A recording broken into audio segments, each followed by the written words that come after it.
Hi, my name is Scott and welcome to SRD. Today we're going to talk to Kiana, an online GM, and we're going to learn what the differences are between running your table game and live streaming.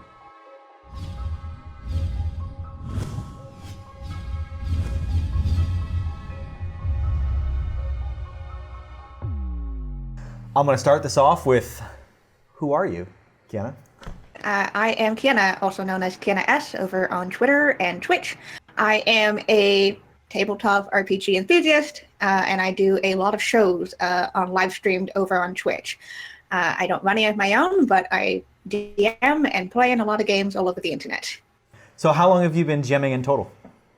I have been GMing, I'm pretty new to everything. Okay. I've been GMing for about a year and a half at this point. Wow. Yeah. Well, I would not have guessed very that. New. So that's incredible. So you've been GMing for less than a year, but honestly, you are all over Twitter doing, all these games and Twitch, and people are asking for you to do games, and you're kind of a hot commodity right now for someone who's just started running games. It's pretty incredible. Yeah, I've been incredibly lucky. In the year and a half that I've been in the community, I have found really great people and great sub-communities who have been super welcoming. And yeah, it's been really nice to just get in the game and have people like what I do, which is always a nice thing to know, that people like what I do.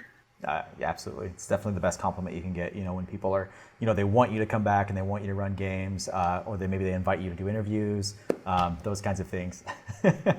So do you run any home games, or are you strictly online only?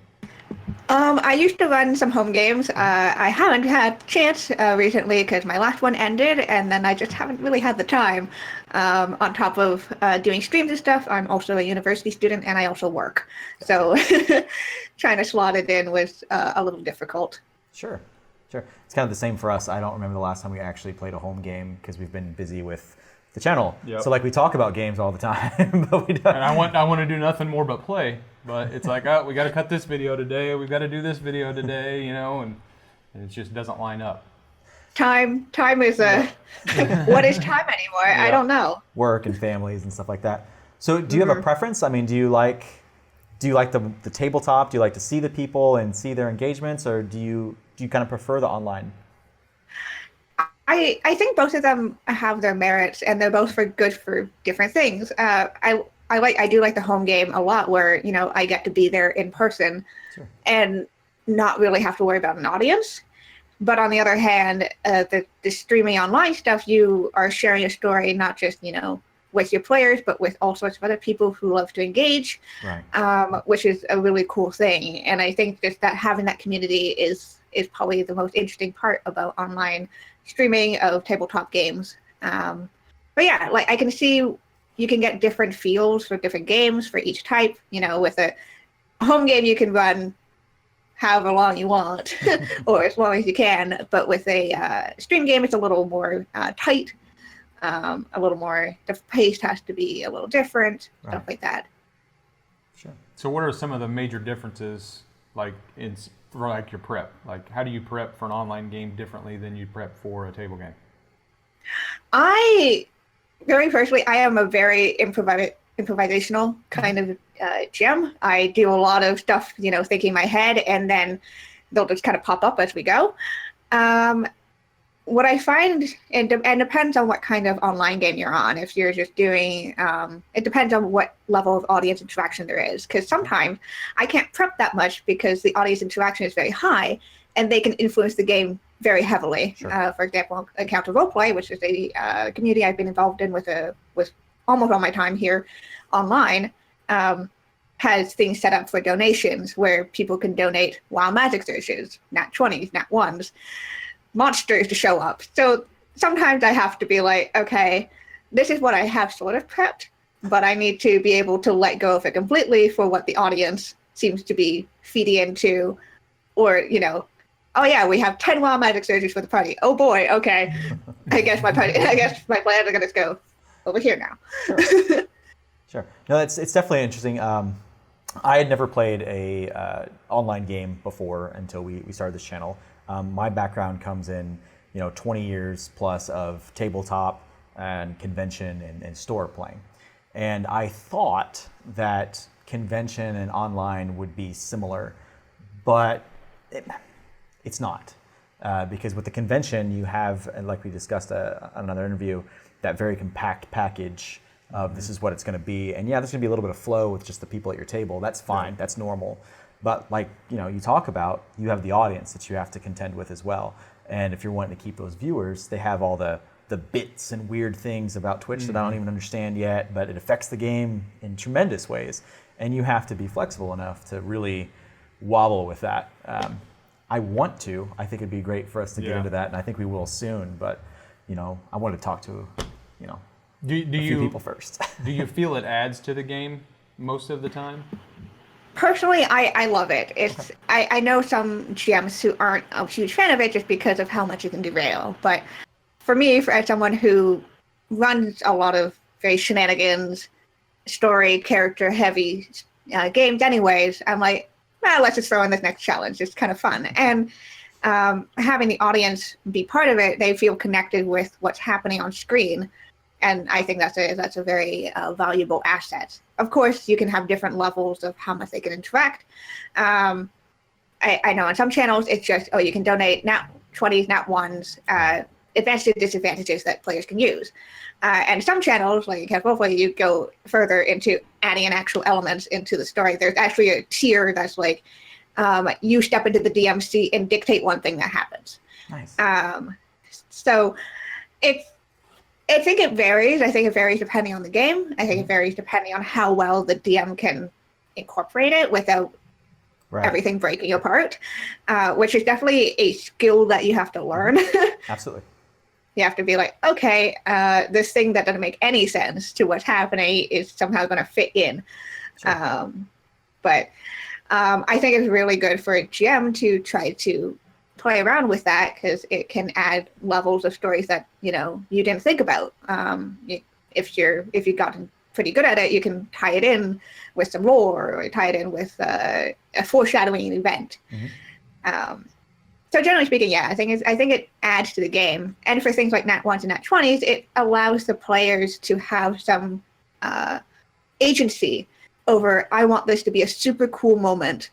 I'm going to spend a nat 20 and make this a super cool moment. And that's and usually because these are very story heavy games, it usually adds in, right, to have this really cinematic little moment. Or if they have a nat 1 and the GM can choose to use those against them, so that you have a hilarious or cinematically appropriate moment. Sure. So you were talking about that the improv is absolutely a skill. I mean, we've talked about that on the channel, that it's a skill that's to be honed, and some people have it naturally, and that's cool, and then others really do exercises and things.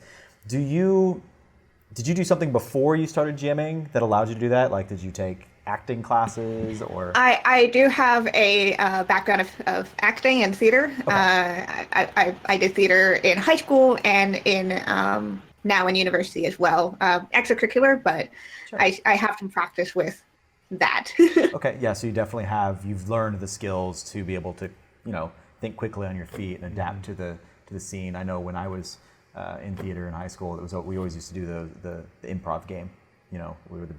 They'd take a basket of stuff and they'd throw it at us, and we'd have to do like a little story, a little thing about it, and being able to having that skill and practice with it. Some people have been playing for 20 years and don't have that. Like, they can't think outside their box. So I wasn't in any kind of drama or anything in high school, but I think that also what lends me to be more of the planner when it comes to GMing. I prepare this, write the story, write the secondary stories if they go here, do all that stuff. Yeah. And I think that's the big difference. And I agree. And I think that the thing is with those people is that they're not bad GMs. Like, let me make that clear. Their worlds are typically the most richest, the thickest worlds, where if you ask him what that guy is, he knows his name, his background, where he came from, when he's going to die, who his kids and nieces are. If you ask a GM like Kiana and I, would be like, his name's Phil. He's got like a kid or two, and he's a blacksmith. Just being able to roll with it, because I'm very similar to you. I know we've talked about that. I'm very off the cuff, and it has its upsides and its downsides. But it seems like it definitely seems to lend itself well to the online market. Yeah, for sure. And I think another thing to point out is that planning is incredibly important for online streaming as well.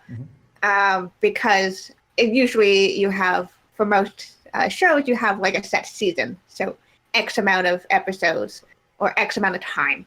And so you actually have to kind of think about, what do I want to accomplish in this episode to keep the pace up and to keep the audience engaged with what's happening. Sure.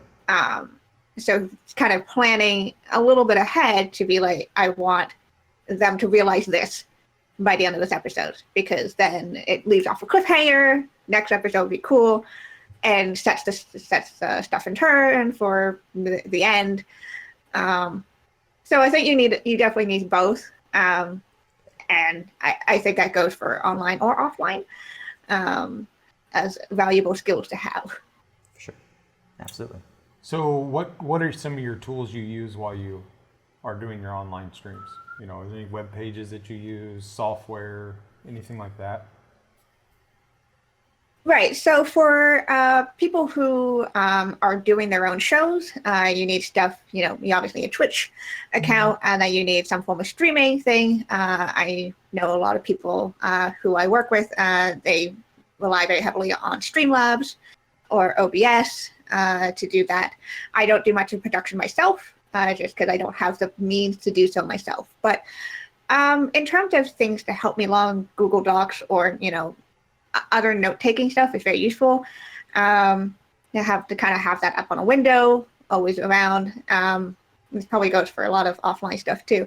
I use Roll20 as the tabletop online, which I find really useful because it's a way for to roll dice so that everyone can see both the audience and the players and the GM. You can provide handouts and resources, see people's character sheets. You can click on a button and it'll roll for you, which has been very useful. And it's been cool to kind of show the rolls to the audience as well, because they can celebrate or cringe with you, depending on the situation. It also lends itself to things like maps and tokens. You can actually have a grid set up and ready to go at any point. You can add music, which is something that I've been tapping into recently. It's been super fun. Roll20 has its own set of free to use music, sound cues, all that fun stuff. So that could be used on stream, which is fun. Yeah, I know now that you started using the music, I use it at home, but you used it in our Ravenloft game, and the sound effects and the music, and it was, I don't know if you've had a chance to watch that one yet, but essentially we went into an encounter with a marionette, and he had, or she, I don't really remember what the sex was, but they had the children that were kidnapped, all hung up, and he was using them as weapons. But there was this really creepy music that she used for that encounter. And it was really good, and it really brought in, and there's always something, whether you're a player or GM, that once that music kicks in, I don't know if it's our connection with movies and cinematics that just immediately draws us really further in. So I'm assuming, but I'm going to ask anyway, that have you heard some more compliments about using the music, or do you feel it helps you as well? Yeah, I've definitely had people be like, oh, wow, that really added in a layer. And I find it helpful, especially since most of the online tabletop gaming I do is theater of the mind. It's helpful to add, another layer of connection with the scene, with what's happening, cue, those those instinctual, emotional things. For someone like me, I like doing very subtle kind of backgroundy stuff, unless it's a very immediate cue, oh, the man that you're looking for is turning into a werewolf. There's that sound cue. But generally speaking, I label them as the subtle background music. So the stuff that's just there to kind of give an atmosphere or to give a feeling. Sure. Do you know, and this is just more of a professional question, do you know if Sirenscape works with D20? Because I use that at home. Yeah, I don't think Sirenscape is attached to Roll20. You can definitely look up which ones are with Roll20. I feel like you'd have to. I'm pretty sure Sciencescape, you could talk with them to see if they could be used for streams. But I know there are a bunch of companies that do create these tabletop sound things that are allowed to be used on stream, which is something that you should check if you're streaming anything, because if you have copyrighted music, then it actually strikes out all your audio, and then you're screwed. I love Sirenscape though. I've put in not a lot of money, but I've put in enough money to where, like, if I have the opportunity, I really want to use it. For those that aren't familiar with Sirenscape, it's an app. The app is free, and it actually comes with a few free sounds that you can use. And they're not very expensive. They're like $1.99 for a pack. But they have like towns and dragon battles and Dots cult attacks and all kinds of cool stuff. Really adds a level to your game for very low cost. Of course, YouTube always helps too. But then you have commercials. Yeah. There's nothing like that deodorant ad in the middle of battle. I've had that before too. Yep. DM hat of shame. So what systems do you prefer to run? Oh, I forgot I muted. That's a hard one. I've been really kind of trying to explore different systems as I've gone into different channels and tried out different stuff. I really like D&D 5e. It's the system that I started with. It's the system I'm most comfortable with, and what I've done to get into the community. Yeah, I'm new to all this, but I've been really enjoying Call of Cthulhu as running that game, because it's a very different feel, and it's very interesting to be running a horror game. One that is very specifically horror. Like and the players know they're probably not going to survive. You can, and all the mechanics are really interesting to use. And those can get really interesting with audience interaction as well. I bet. Because people can start really screwing over your players. Yeah. If they want to, especially since roles tend to have way more consequence in Call of Cthulhu for bad rolls, because stuff like the sanity is the biggest thing, right? Because if you crit fail your sanity check, that's it. It's usually not very good. So it's been interesting, and then other things like there's kind of different types of audience interaction where people can vote and suggest things to happen in game, usually dependent on a milestone, like X amount of retweets on the announcement tweet, etc. Sure. Which is also really interesting for Call of Cthulhu, because you can see what people really want to put into a game, and if they vote on it, it gets thrown in. And it can either make a moment even more horrific or a moment just kind of funny. We've had a lot of creepy children show up, or like past PCs show up. Sure. So seeing how those get incorporated is always really interesting. Yeah, we actually got our convention group is called the MU Skulls. It may or may not be Miskatonic University, copyrights. But that's where we got our start. And actually, I think is Monday the Call of Cthulhu versus D&D episode. Yes. Yeah. So Monday, if you're not doing anything, our episode for Monday, my wife is diehard Call of Cthulhu. And while I like all games, D&D is still my bread and butter. It's what I always go back to. And so we have this kind of semi-formal debate about what's good and bad about each system. Yeah. So if you're in that zone right now, that may be something you get into. But I love Call of Cthulhu, and I've always taken things from it and added to other games. Like, I put sanity in every game I play. It's a great mechanic. It makes sense in any setting that you're running, regardless of what you're doing. I actually really liked putting it in Outbreak Undead. I don't know if you've ever played that. It's a zombie apocalypse game where you play yourself. Interesting. Yeah. We actually just did a review on it, but I've had it for years. Ivan Van Norman put it out. Okay, familiar with him. And you go online, you take this personality test, and you make yourself, and you play in the zombie apocalypse. But one thing it was missing was sanity, because watching your friend get ripped to pieces by zombies definitely requires a sanity check of sorts. So, we put together some stuff in there, but the point I'm getting at is that with all the different systems that you're going to try out over time, you'll start pulling in different pieces from here and there. I'm like, I really like, this system from Fate, or, maybe for an encounter in D&D, I'll use Dread's system of a Jenga tower for an encounter. And there's nothing wrong with that. Nope. It can actually be some of the most impactful, changes that you can make in a game that your players just like, that was amazing. Yeah. How'd you come up with that? I've not seen that before. That was amazing. It's like, oh, well, I just played another game. Yeah. Hacking systems is a great thing to do. I definitely use the sanity mechanic for my darker games, no matter kind of what system they are, and luck mechanic is what I also really like. And then I kind of throw into my D&D games because I'm like, I don't know if there's a banana seller here. Roll luck. I don't want to make up whether there's a banana seller here or not. Good old luck. Yeah, that's. So, do you have any tips for people wanting to get into online GMing or just GMing in general? For online, it's definitely an interesting thing because you have to kind of find the opportunities. Either you create your own show, or you find shows that are looking for people to cast. If you're looking for trying to find a game, it's something that I get asked quite often. It's really just make sure you're in the community that's online, whether that's Twitter, Roll20, whatever. And then kind of just, keep an eye out, keep an ear out. Don't be afraid if there are people who are like, hey, we're looking for 3 players for a one shot today or, next week. Ask. There's nothing wrong. Like, the worst you're going to get is, no, sorry, we already have it full. And that's not necessarily on you. That's just, there's a lot of people out there. But, that's how I got in.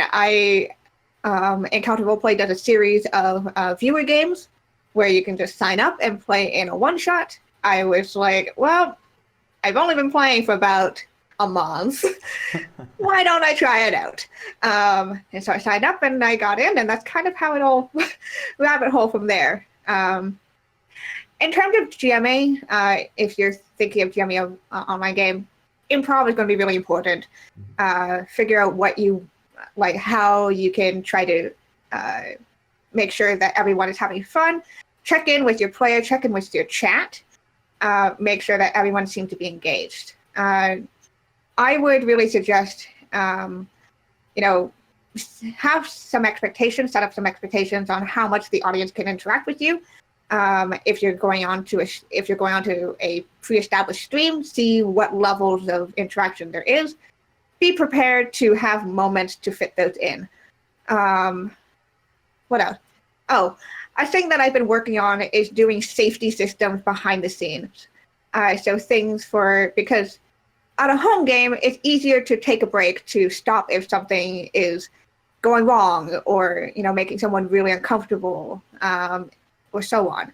On a live stream, there's less opportunity to do that because, you're live, you only have a set amount of time and you have an audience there. So having ways to make sure that people can feel safe and comfortable throughout a game, especially if you're doing darker material, is really important to me. I do stuff like before a game, I set up what are called lines and veils. Lines being the hard no, I don't want this in a game, mentioned, anything. For me, that's usually sexual assault or violence in any form of stream because I am not comfortable jamming that. No, sure. Thank you. That's a hard no for me. Veils are things that, yeah. Yep. And veils are things that make you uncomfortable depending on the context and the detail. So things that can exist in the game, you just don't want to go into detail about it. So I know somebody who had a veil on drinking. So drinking can happen, just they don't want me to go into detail about people getting drunk. And I'm like, okay, that's fine. Okay. And then during the stream itself, we have a system called the X card system, where essentially they're kind of check-ins for the GM and the players to say, no, I'm not okay with this. Yes, I'm okay with this. Keep going. So that way, if something happens, it's easier for me to pick up and be like, okay, I'm going to rewind those last 15 seconds and we'll do something else. Right. Or, oh, you're crying, but you're okay. Okay, that's fine. You're role-playing. You're not actually crying. Yeah. Because sometimes there are times where I'm like, are you okay? Do I need to stop? And they're like, no, oh, I'm fine. Keep going. I'm like, okay.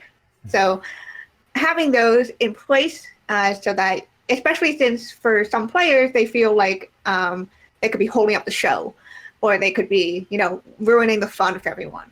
Right. And especially with that pressure of an audience watching. So I think it's important to establish these tools and to encourage their use. Make sure that everyone feel comfortable using them, and that no, you're not ruining the fun, because we want to make sure you're having fun too. Yeah. I'm definitely familiar with the lines, in a session 0. Hey, where's that line? Yep. Is killing children okay?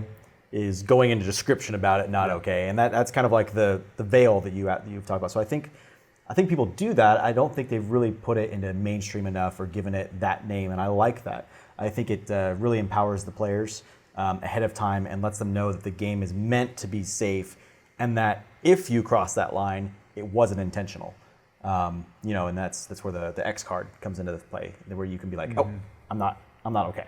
And sometimes there are times in games where things will come up and you didn't realize you weren't comfortable with until that very moment. Sure. I had a whole thing with eye trauma the other time where somebody was describing, a very graphic, stabbing of an eye. I'm like, nope, stop.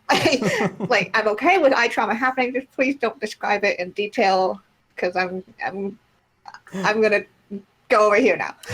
This actually just came up in a Reddit thread that was on the D&D subreddit, where someone was running a game with a group, and they come across some half-orcs, and they killed one of the female half-orcs, and the DM threw that the female was pregnant.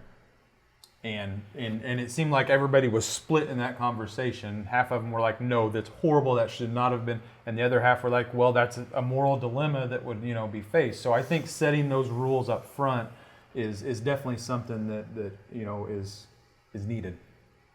Yeah. Yeah, and another thing that I would suggest is these decompression sessions are much easier to do in home games. So like, the post-game discussion, where you talk to your players about what they like, what they didn't like, or, just the general chit-chat. It's harder to do with the stream, but I think it's still just as important. I usually do it in the few minutes after we go offline, or in the group chat, to be like, just check in with everybody, especially with a very heavily emotional session. Make sure everyone's fine. Everyone, is there anything to change, especially with a long-term running group? Having that line of communication is very important.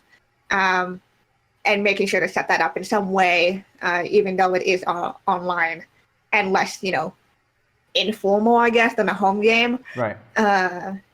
I've honestly felt that my personal role play and attention is more focused online because I'm forced to. So there's a screen, and I know there's an audience, so I'm not gonna build a dice tower or play with my phone unless I'm doing like Twitch, talking in the chat. And that's fine. That's kind of down here and it's okay. But you know what I mean, like Candy Crush or whatever stupid thing that people do. And so you're drawn into it a lot more than you are at the table, which is weird. And maybe it's because it's strangers. Maybe it's because of the audience. Don't get me wrong. We've had plenty of really deep, in-depth home games, but those are magic moments that have happened over the years. Like, I can specifically point and tell the stories of those particular magic moments. But a lot of times with home games, you have the time where you're just kind of hanging out and you're talking for a few minutes, and then you go back into the game, and then someone's like, oh yeah, they tell a story from work. But an online game, it's just straight to the point, to the story. Yeah. There is no out-of-game chat. It's always in the moment. There's no metagame. Yeah. And that fascinates me. And I don't know. Do you think it's because of the audience that people tend to be more drawn in? I think the audience is a huge part of it. Yeah. Again, it's that thing. Your behavior changes depending on whether you think you're being watched or not. That's a psychological phenomena. We can't help it.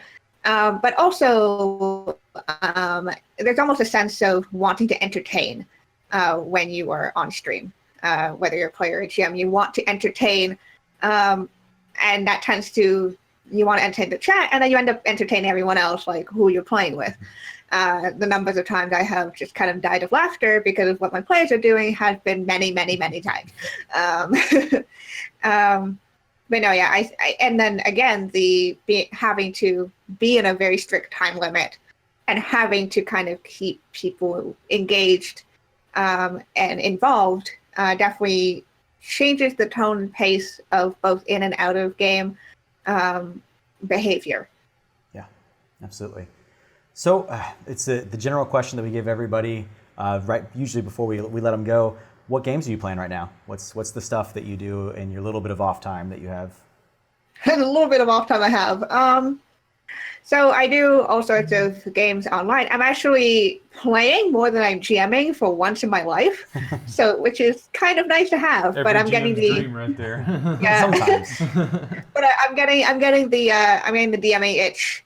I want to run a long-term campaign, so that's something I'm planning for come the fall. But no, yeah, I'm in a couple of Call of Cthulhu games as players, and I'm in a few D&D games as a player, and I DM my One Shot Wonder series, which is me DMing a new group of people almost every time, going through a new setting every month. We've done my homebrew fantasy setting, we've done Ravenloft, we're going into the Feywild this month, which I'm very excited for, and then Dark Sun in August. So it's a really fun kind of pickup game. Kind of lets me play around with different parts of the setting, part of the lore, highlight it for players, get new players in. Super fun. In terms of what I'm doing offline, it's mostly just I have one D&D game I just joined, which is fun. It's a very large group. It's like 8 players, so that will be interesting.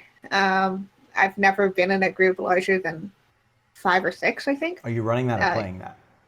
I am playing that, okay. So I don't envy my DM. There's a strategy to it.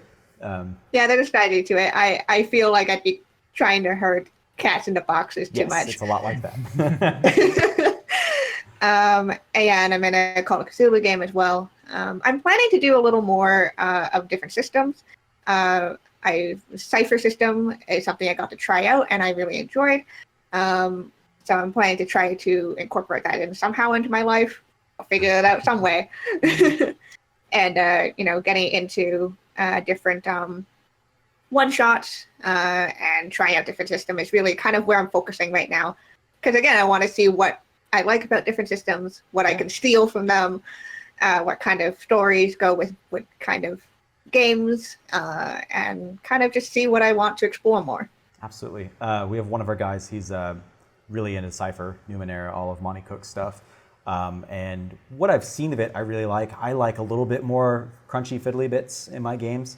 But as a storytelling, if I just wanted to do a story-focused game, I would probably put D&D aside and bring out Cypher, just because it's really simple. I mean, it's roll a d6, have a target number, and it's that.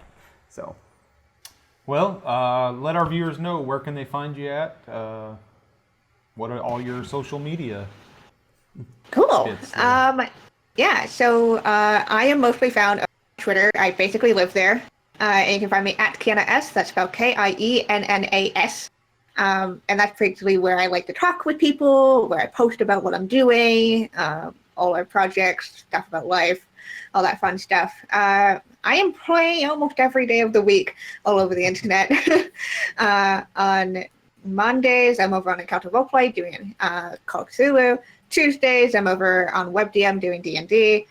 Wednesdays is One Shot Wonders, D&D 5e One Shot series.